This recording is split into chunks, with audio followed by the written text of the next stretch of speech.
Bonjour à tous. Bienvenue dans ce webinaire. Bonjour à tous. Socic, Sobiz. Bonjour Jean-Luc, bonjour Grégory, bienvenue à tous. Aujourd'hui, un webinaire pour les financements de la formation du dirigeant. Alors, vous êtes peut-être gérant de SARL, EURL, président de SAS, SASU, vous êtes peut-être en entreprise individuelle.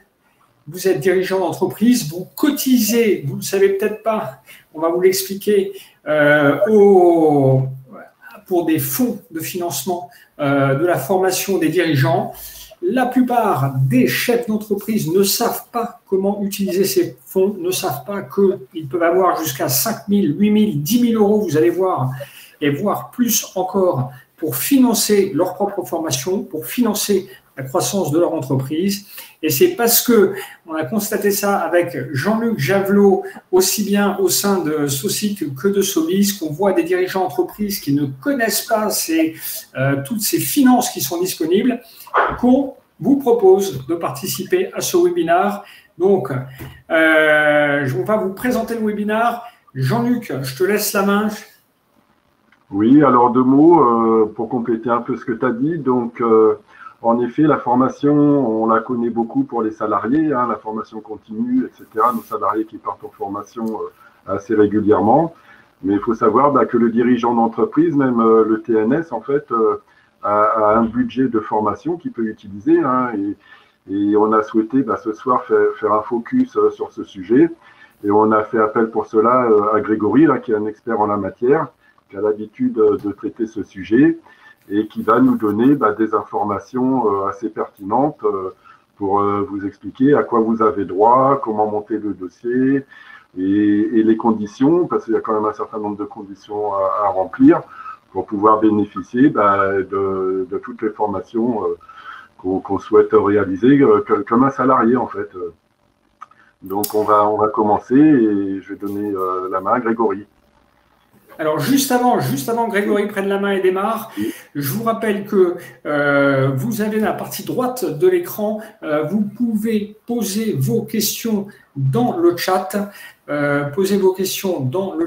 N'hésitez pas, on y répondra au fur et à mesure et on prendra 10 minutes à la fin. S'il y a des questions auxquelles on n'a pas pu répondre, eh bien, on y répondra à la fin de ce webinaire. Donc, faites-vous plaisir, profitez-en, posez-nous les questions. On a un expert pour y répondre là, Grégory. Grégory, c'est à toi. Voilà, Grégory, je te laisse te présenter quand même. Oui. Bonjour, merci Xavier. Donc, Grégory Mindret, je suis consultant en formation professionnelle. Je suis, comme vous tous, je suis également moi chef d'entreprise et indépendant.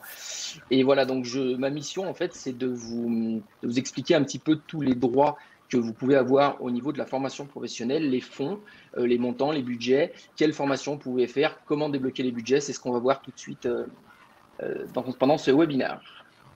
Alors, nous avons, je passe, pour qui?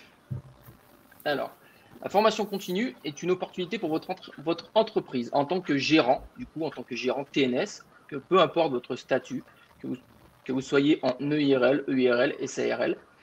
Également le président de SASU.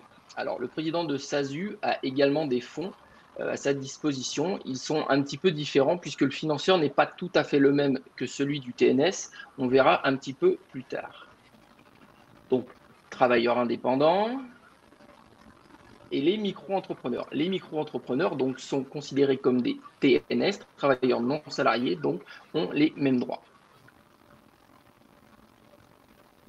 Les créateurs d'entreprises également.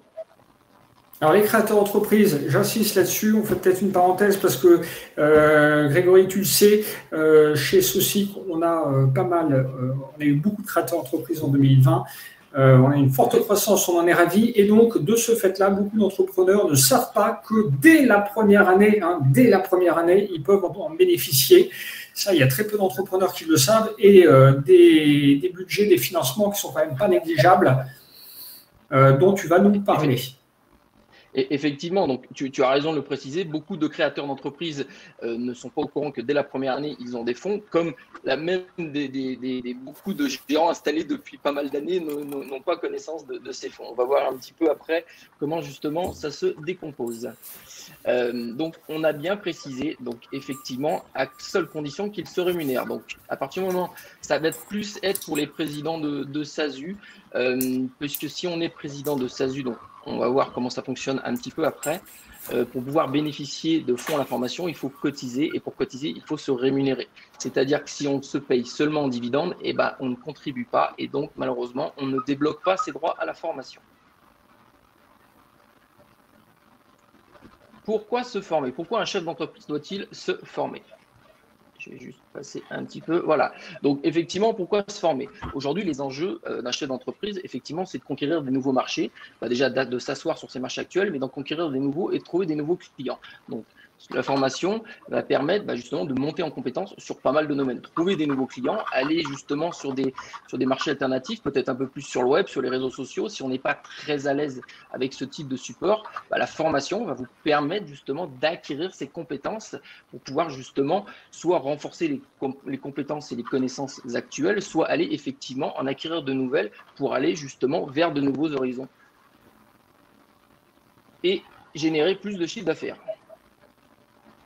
Quel financement pour les TNS? Alors, le financement pour les TNS. Un TNS dépend d'un FAF. En fait, le FAF, c'est le diminutif de Fonds d'assurance formation. On voit qu'on a la cotisation est d'environ 100 € par an, d'accord? C'est en fait, et très exactement, ce sont des pourcentages qui vont de 0,1 à 0,3% en fonction de votre activité et qui sont impactés sur votre chiffre d'affaires. Dans votre comptabilité, de toute façon, votre comptable sera à même, Xavier pourra vous le confirmer, qu'une ligne au niveau de votre comptabilité, de votre bilan apparaît bien et vous voyez votre contribution à la formation professionnelle apparaître. Donc, on voit des montants assez importants. Ça commence à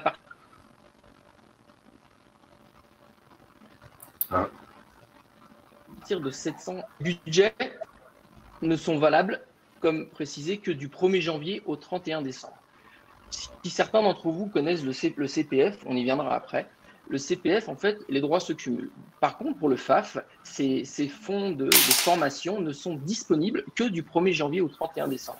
C'est-à-dire que si au 31 décembre, vous n'avez pas mobilisé ces fonds pour vous former, ils sont perdus. C'est-à-dire que vous ne les cumulez pas pour l'année suivante. Alors, à ce sujet, justement, moi j'avais eu une expérience, notamment pour un dossier auprès des AGFIS. En fait, on avait monté le dossier en fin d'année et on nous avait répondu qu'il n'y avait plus de budget. Et a priori, il faut mieux monter son budget en début d'année, je crois. Alors, ce que tu dis est vrai, mais pas tout le temps. En fait, ça va dépendre.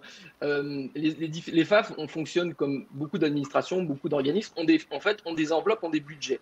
Si effectivement le budget, il y a eu beaucoup de demandes tout au long de l'année, ils peuvent arriver en fin d'année où le budget, malheureusement, il n'y en a plus et ils ne peuvent pas t'accompagner.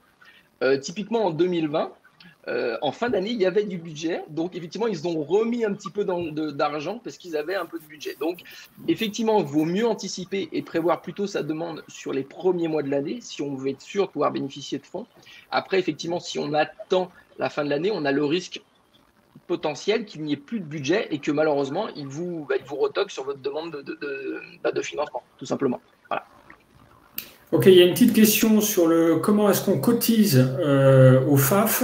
Et donc, je prends la balle au rebond. On cotise au FAF, en fait, lorsque vous êtes indépendant, c'est en fonction de votre rémunération et donc du bénéfice de l'entreprise individuelle. C'est calculé sur le bénéfice. Voilà, pour les indépendants, en fait, c'est le bénéfice. Les budgets de 750 à 7000, ils sont déterminés en fonction de ce qu'on a cotisé ou c'est des forfaits? Alors, pas du tout. Des FAF, il en existe plusieurs. Après, on ne va pas rentrer dans les détails, mais on compte à peu près 7 FAF, dont 2 principaux qui sont le FIFPL et l'AGFIS, qu'on retrouve majoritairement. L'AGFIS va plus, quand on est commerçant ou quand on est en société, effectivement, on a plus tendance à dépendre de l'AGFIS. Les micro-entrepreneurs sont plus souvent rattachés au FIFPL, mais il arrive que des auto-entrepreneurs, des micros soient à l'AGFIS et que des gérants de SARL soient au FIFPL. Mais majoritairement, ça se passe un petit peu comme ça. Le FIFPL est un petit peu moins généreux. Eux, ils ont plusieurs enveloppes qui vont de 750 et d'ailleurs, cette année, ils ont baissé un peu le budget jusqu'à 1200 €. C'est en fonction de votre code APE qu'on arrive à déterminer justement votre budget sur le site du FIFPL. L'AGFIS, quant à eux, ont des montants un petit peu plus élevés, de 1400 €, on le voit à 7000 € et même plus, on peut avoir même plus dans certains cas. 7000 €, on ne va pas rentrer dans les détails, c'est un dispositif qui s'appelle la mallette du dirigeant à l'AGFIS. On peut bénéficier de ce dispositif et également encore d'un autre dispositif à l'AGFIS. Voilà. Mais donc l'AGFIS, effectivement, met des enveloppes vraiment importantes à disposition justement des chefs d'entreprise. Donc tout à l'heure, je parlais également du CPF. On voit une petite ligne apparaître. Donc effectivement, en tant que chef d'entreprise, vous avez le droit à votre FAF. Mais depuis 2018, vous avez également droit au CPF. Donc le CPF, qui est le compte personnel de formation, que tous les salariés aujourd'hui du privé ont, aujourd'hui un chef d'entreprise a également son CPF. On cotise à peu près 500 € par an. Et contrairement au FAF, les budgets sont cumulables d'année en année jusqu'à atteindre le plafond de 5000 €. Vous me direz, on n'y est pas tout de suite, mais voilà. Certains peut-être sont des nouveaux chefs d'entreprise et avaient du coup un CPF avant 2018, puisque le CPF existe depuis 2015. Et il est également possible de récupérer ces heures de diff. Alors, qu'est-ce que c'est que les heures de diff? Le CPF a été instauré au 1er janvier 2015 pour les salariés et depuis le 1er janvier 2018 pour les chefs d'entreprise. Avant 2015, il existait un ancien dispositif qui se nommait le DIF, le droit individuel à la formation. Alors en fait, ce DIF, contrairement au CPF, était sous juridiction de votre employeur, du chef d'entreprise. C'est lui qui disposait de ces fonds pour vous former comme bon lui semblait sur des besoins en rapport avec son activité. Vous pouviez dans certains cas lui demander de mobiliser ses heures pour une formation qui était importante pour vous. Donc, entre 2009 et 2014, ça représente 5 ans, on a potentiellement accumulé jusqu'à 1800 €. À l'époque, c'était des heures, donc on cumulait 120 heures sur ces années de 2009 à 15 €. On arrive à un budget de 1800 €. Donc, si vous avez été salarié entre 2009 et le 31 décembre 2014 et que vous n'avez pas suivi d'action de formation au sein de votre ou de vos différentes entreprises à cette époque, eh ben vous avez potentiellement 1800 € de récupérer de droits DIF accrédités sur votre compte CPF. Comment on sait si on a du DIF? Eh bien ça, il faut en fait vous rapprocher de votre employeur de 2014. Seul lui va être à même de vous fournir une attestation qui stipulera dessus combien d'heures de DIF vous aviez au 31 décembre 2014. Dans certains cas, je dis bien dans certains cas, on peut le retrouver sur une fiche de paye de décembre 2014 ou de janvier-février 2015. La plupart du temps, ça n'y est pas. Donc, ça demande de vous rapprocher de votre employeur de cette époque-là.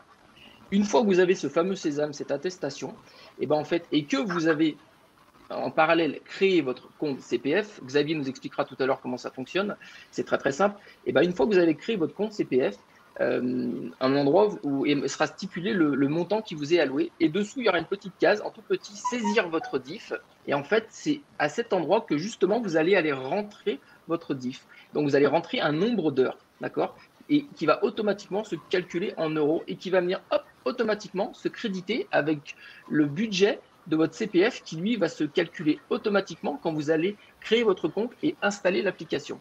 Et vous avez juste à joindre avec votre téléphone portable, à joindre la petite attestation que votre employeur de l'époque vous a fournie pour bien justifier que vous avez ce nombre d'heures de DIF à disposition. Je continue. Donc, on a vu le FAF, on a vu le CPF, et là, on voit une petite ligne crédit d'impôt. Alors, il faut savoir qu'aujourd'hui, un chef d'entreprise qui suit une action de formation a le droit à un crédit d'impôt, et cela tous les ans s'il se forme tous les ans. D'accord. Malheureusement, ce dispositif est exclu aux micro-entrepreneurs. Il faut être en société.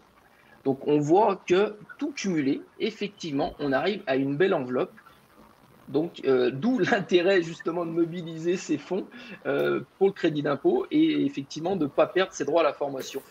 Oui, je complète, c'est que vous l'avez bien compris et tu l'as expliqué juste avant, Grégory, c'est que si vous avez sur le compte CPF, vous pouvez avoir jusqu'à 5 000 euros. Donc en fait, le vrai calcul maximum, c'est 7 000 euros au titre du FAF, plus jusqu'à 5 000 euros, donc ça monte à 12 000 euros, plus 406 euros pour le crédit d'impôt. Mais je crois, et ça c'est important, Grégory, parce que j'ai déjà dit ça, et tu me dis qu'en fait c'est soit l'un, soit l'autre. Alors est-ce que tu peux nous revenir là-dessus en disant soit l'un, soit l'autre? C'est bien. Alors, soit l'un, soit l'autre. Tu veux dire entre le FAF et le CPF? C'est ça la question. Est-ce que je peux mobiliser le FAF et le CPF pour un même programme de formation? Alors non, c'est pas possible. Le CPF, vous n'allez pas pouvoir cumuler les fonds pour la même formation. C'est-à-dire qu'en fait, quand vous allez choisir une formation avec votre compte CPF, vous allez être obligé de choisir une formation qui est présente dans l'application Mon compte formation. Elle est très riche et tous les mois, elle s'enrichit de nouveaux contenus. Donc, vous avez pléthore de contenus sur l'application CPF. Mais non, vous ne pourrez pas cumuler. Donc, si vous avez, je prends l'exemple d'un chef d'entreprise qui, par exemple, a un petit budget à le minimum 750 euros et il a un peu d'argent sur son CPF et il veut suivre une action de formation qui coûte plus 1 000, 1 500 euros, 2 000 euros, malheureusement, il ne pourra pas cumuler les deux dispositifs. Voilà, il sera obligé de faire un choix entre soit la financer par son FAF, soit la financer par son CPF si effectivement elle est disponible sur mon compte formation. Voilà. Allez, je continue. Donc, on a vu le dispositif du coup pour le TNS et on va voir aujourd'hui le dispositif pour le président de SASU.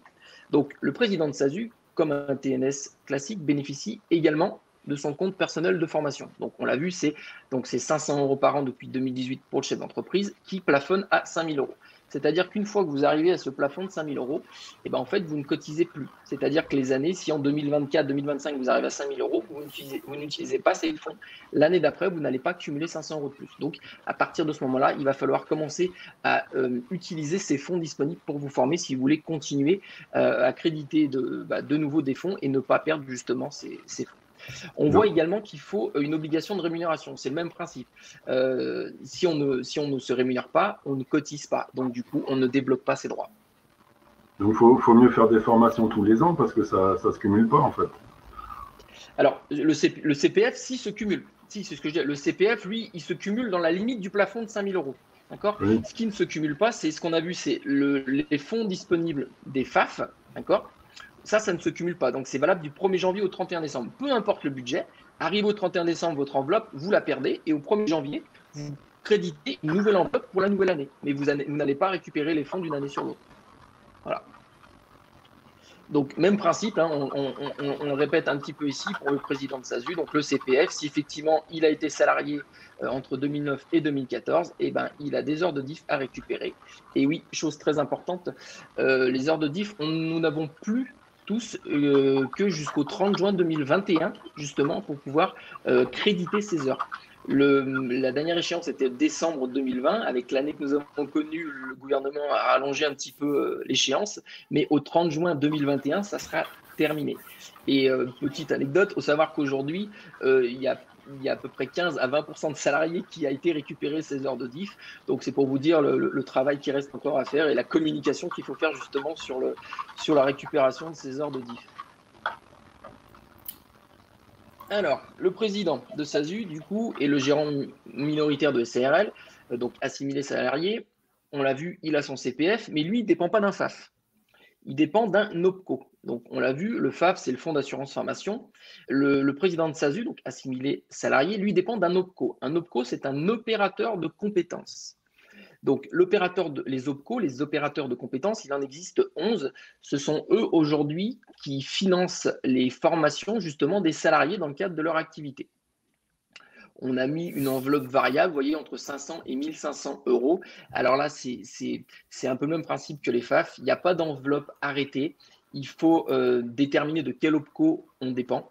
et il faut aller questionner l'OPCO à l'instant T pour savoir de quel budget on peut disposer pour sa formation. Donc, même principe, le budget est valable du 1er janvier au 31 décembre. L'année où on s'est rémunéré et qu'on n'a pas utilisé ces fonds, c'est de la cotisation perdue, cotisée pour rien.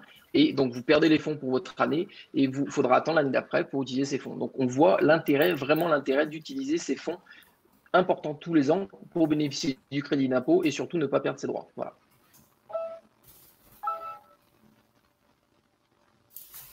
Il y a une question, je crois, non, Xavier, dans Alors, il y a une question, il y a plusieurs questions, dont Grégory a disparu, alors dans les SARL, il n'y a pas de bulletin de paye, il n'y a pas de fiche de paye en SARL. En fait, si, il y a des fiches de paye pour les gérants minoritaires de SARL. Donc là, dans le cas, en effet, vous voyez qu'on disait président de SAS, SASU et SARL minoritaire parce qu'ils relèvent tous de ce qu'on appelle le régime des assimilés salariés. Voilà, ça c'était la question. Grégory, tu nous entends? Si tu es toujours là. Je suis là, je t'entends. Ouais, je suis là. On te voit plus, mais c'est pas grave. Comment connaître son solde CPF? Tu m'entends, Grégory? Oui, je suis là. Comment connaître son solde CPF? Est-ce que vous m'entendez? Bon, mais Grégory ne nous entend plus. Non, on t'entend, mais si, moi je vous entends très bien. Si... Je vous entends très bien, Xavier. Je ne sais pas, apparemment c'est toi qui ne m'entends pas. Ouais, c'est sûr, on t'entend, Grégory, là, c'est bon. Ah bon, d'accord, ok, super. Alors, du coup, c'était la question, comment savoir ce que j'ai sur mon CPF? C'est bien ça, hein? Oui. Ok. Eh ben, en fait, sur le CPF, quand vous allez créer votre compte, vous téléchargez l'application sur mobile, hein, mon compte formation. Vous allez rentrer quelques informations et en fait, vos heures, le budget que vous avez va venir se créditer automatiquement. Le DIF, il faut le rentrer, mais le compte, les fonds disponibles depuis le 1er janvier 2015 et jusqu'à aujourd'hui, en fonction de comment vous avez travaillé, les fonds viennent se créditer tout seuls. Vous n'avez absolument rien à faire. Dès que vous créez votre compte, hop, vous savez de quel montant vous disposez. Le DIF, effectivement, il y a une petite moulinette, il va falloir rentrer ces heures de DIF. Mais pour le CPF, ça se fait automatiquement. Vous avez juste à créer votre compte et il n'y a rien d'autre et il n'y a rien de plus à faire. Alors, j'en profite simplement pour dire, pour ceux qui ne l'ont pas encore fait, ça c'est très important parce que cette histoire de mon compte formation, il y a eu beaucoup de publicité dans la presse là-dessus, tout le monde l'a vu, mais pour finir, assez peu de gens l'ont activé.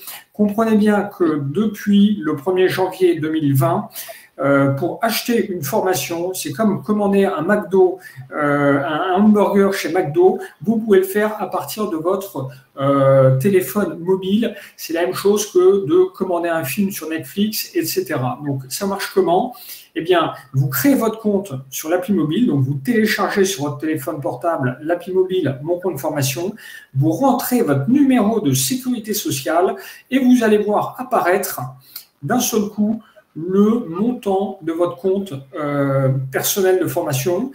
Et si vous êtes gérant, Grégory, tu m'as annoncé un peu de façon exclusive, mais en tous les cas, tu m'as annoncé qu'à partir du mois de mars, eh bien, donc, dans le courant de ce mois-ci, les gérants vont voir apparaître les droits DIF et les droits du compte formation dont tu parlais tout à l'heure, les fameux 500 € par mois et par an, pardon, eh bien, ils vont apparaître sur l'application.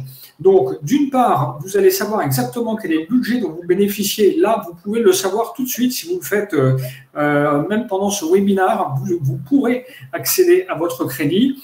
Et ensuite, ça c'est vraiment l'élément nouveau, c'est qu'après, pour consommer la formation, vous allez pouvoir avoir accès à un catalogue de formations et vous allez pouvoir acheter vos formations sans, j'allais dire, passer par votre employeur. Alors, votre employeur, c'est vous le dirigeant, donc vous n'avez pas besoin de votre autorisation pour utiliser et acheter de la formation. Mais sachez, si vous avez des salariés, que eux, de leur côté, ils peuvent consommer de la formation sans nécessairement passer par vous pour avoir l'autorisation, notamment s'ils consomment le budget formation en dehors des heures de travail. S'ils consomment la formation dans le cadre des heures de travail, il faudra que la formation ait un lien direct avec l'activité de votre entreprise. Mais s'ils consomment leur budget formation, par exemple, pour passer le permis poids lourd, c'est pas forcément un hobby, mais enfin, ils peuvent l'utiliser par exemple pour apprendre une langue. Ils n'ont plus besoin de votre autorisation en tant qu'employeur pour délivrer, pour débloquer ces budgets de formation. Donc ça, c'est quelque chose de nouveau parce qu'il y a quelques années, il fallait évidemment passer par son employeur pour financer, pour obtenir le financement de la formation. Eh bien, aujourd'hui, ça peut se faire sans passer par vous. Donc ça, vous devez le savoir si vous avez des salariés.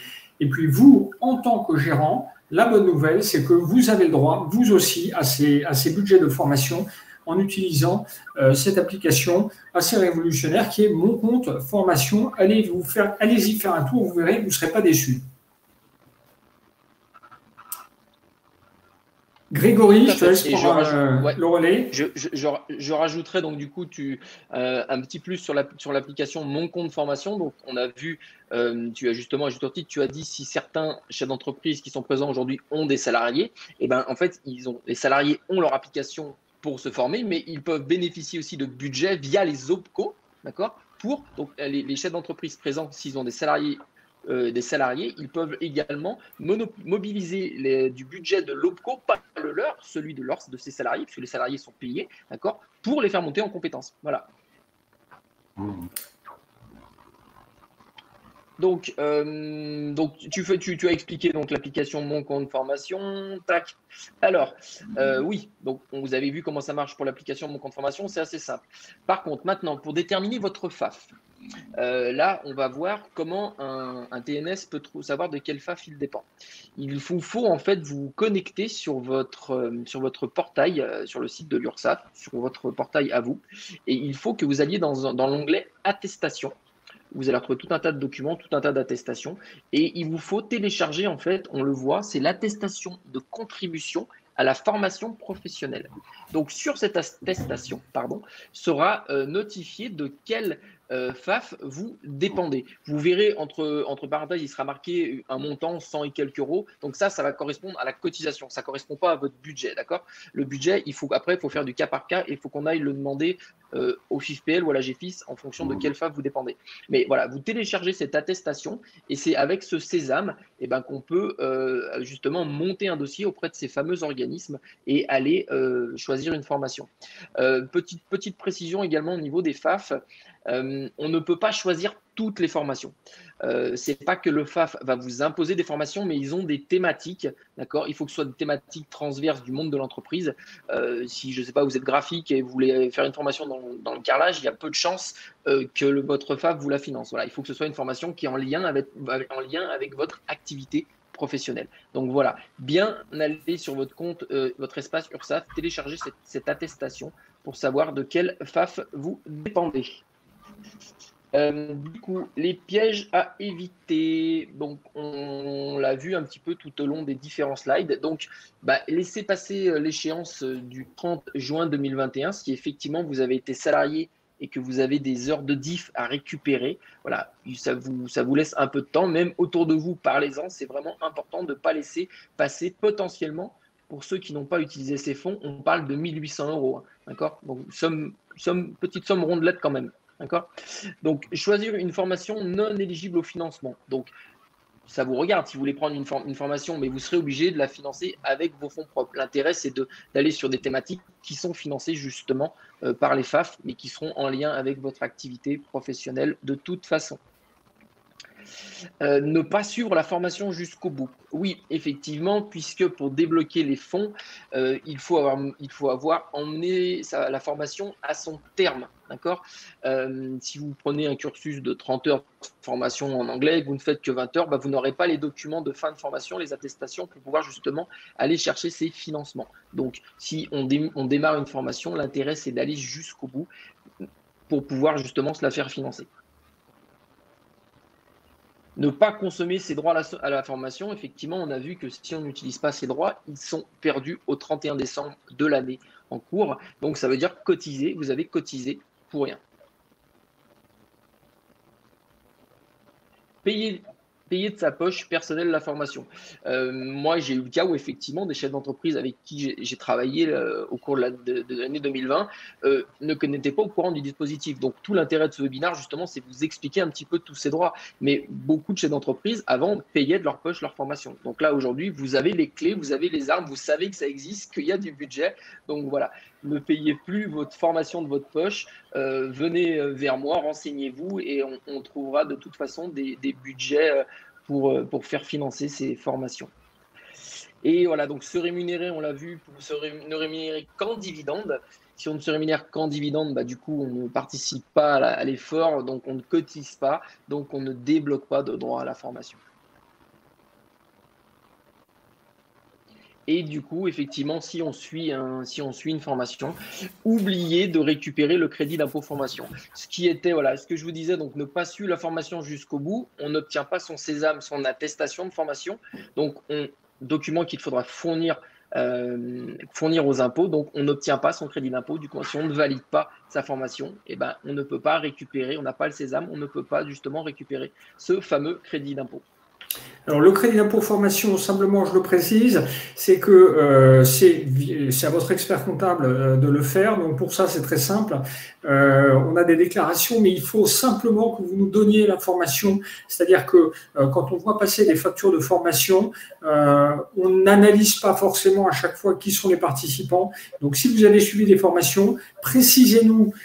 C'est ma formation de président, c'est ma formation de gérant, et on fera la demande de crédit d'impôt au moment où on fera votre bilan, parce que c'est à ce moment-là que ça se fait. Voilà. Tout à fait. Et puis de toute façon, l'organisme de formation fournit une attestation de formation qui fera foi de toute façon pour la déclaration. Voilà. Je crois que nous arrivons un petit peu au terme. Donc, les différents liens utiles. Donc, mon compte formation. L'application existe sur le téléphone, mais vous pouvez sur n'importe quel navigateur, moncompteformation.gouv, et vous pouvez créer votre compte, voir votre solde disponible et aller chercher en fait les formations. Vous verrez, c'est très ludique, c'est très simple, en distanciel, en présentiel, suivant votre ville. L'application et le site internet est très bien fait, il faut le préciser. Hop. Ok, voilà, parfait. Nous arrivons au terme. On passe aux questions. Il y a quelques questions auxquelles on n'a pas répondu. Donc, je te les lis, Grégory.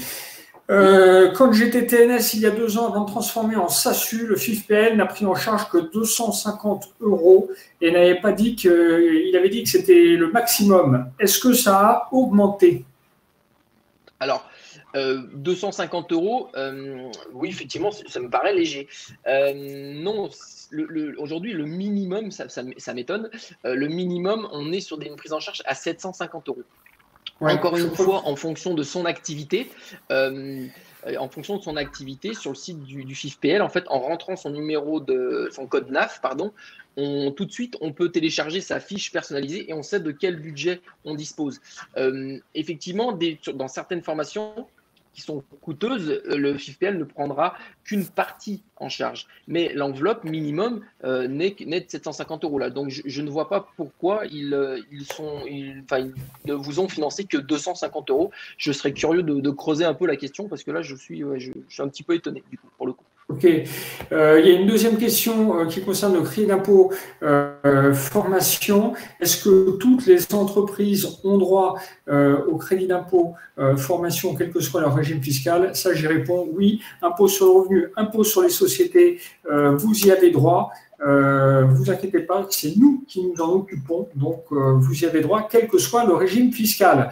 Alors, j'ai oublié de vous dire que si vous voulez prendre rendez-vous avec Grégory, pour prendre rendez-vous avec Grégory, je vous envoie un lien de son calendrier directement. Si vous voulez prendre rendez-vous pour que Grégory vous aide à mettre en place une opération de formation, eh bien, c'est Grégory, c'est un peu ton domaine de prédilection. Eh bien, je mets ton lien Calendly dans le chat et vous pourrez prendre rendez-vous avec Grégory pour qu'il vous aide à obtenir les financements pour monter votre formation. C'est ça, Grégory? C'est ça, tout à fait. Ne serait-ce que déjà pour faire une étude, savoir les fonds auxquels vous vous disposez. Parce qu'on l'a vu qu'il existe des montants, voilà, il y a des écarts assez importants. Donc, ne serait-ce que voilà, si vous avez des questions, besoin qu'on fasse une recherche ensemble, et ben voilà, vous prenez rendez-vous. Je vais même mettre si mon clavier va bien marcher, je vais mettre mon numéro de téléphone et mon adresse mail dans le chat. Comme ça, voilà, vous venez vers moi, on regarde ensemble, on fait du cas par cas. Et voilà, et puis si effectivement vous avez des besoins, des questions, je serai là pour y répondre.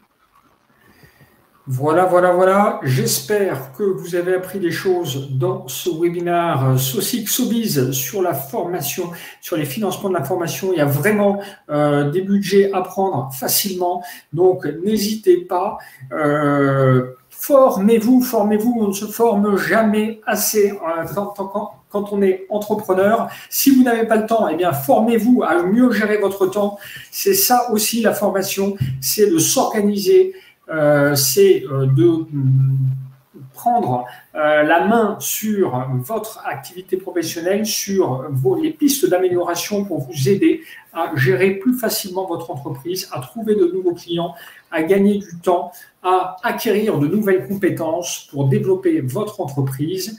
Et n'hésitez vraiment pas, il y a beaucoup d'argent et sachez que je crois que c'est seulement 70% des budgets formation sont consommés au niveau France et européen. Donc, il y a beaucoup d'argent qui vous tend les bras et il faut aller chercher cet argent. Grégory est là et nous aussi, on est là pour vous aider dans ce sens-là. Merci à tous. Bonne soirée. Si tu me permets, Xavier, si tu me permets un petit mot de la fin. On a parlé de formation, mais du coup, aujourd'hui, il faut savoir que les formations se font beaucoup en distanciel avec tous les outils numériques qui existent et vous n'avez pas, entre guillemets, à vous arrêter une journée de travail. Donc, c'est pas vous qui vous adaptez à la formation, c'est la formation qui va s'adapter à votre rythme. D'accord? Donc, tout l'intérêt de se former, vous vous formez quand vous avez le temps. Si vous avez qu'une demi-heure par jour, vous vous formez qu'une demi-heure. Si vous avez un quart d'heure, si vous avez 2 heures, voilà, la formation s'adapte à vous. Donc, voilà, il n'y a plus qu'à foncer. Okay. Super, merci Grégory. Jean-Luc, le mot de la fin. Oui, ben merci, je pense que c'était très clair. Et en effet, nous on voit, les chefs d'entreprise, ils ne profitent pas assez des enveloppes là, qui leur sont dédiées. Et je pense que c'était intéressant de traiter ce sujet ce soir. Et merci encore Grégory là, pour tout ce que tu nous as expliqué. Merci à vous. Bonne soirée, merci à tous. Merci. Bonne soirée. Rendez-vous au prochain webinaire. Au revoir. Au revoir.